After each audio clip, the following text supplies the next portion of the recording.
Welcome back to another technical video. We're gonna go through the question, the answer, and I hope that you get the solution. Guys, I hope you stay crazy just a little bit like me and work your way through to getting to that end resolution.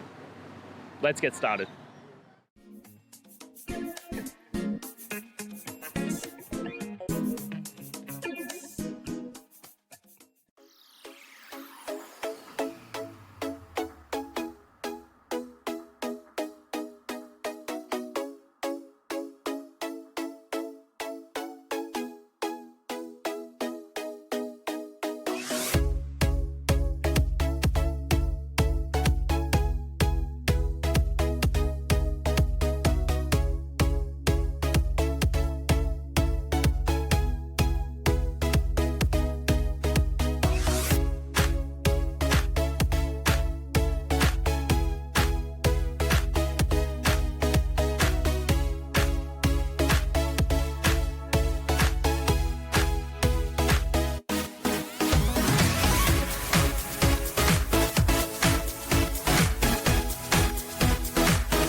And that's it.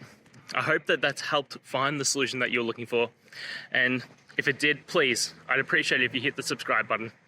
Every time you hit it, it really helps. Now, I'll see you next time you need some technical help. And until then, have a good one.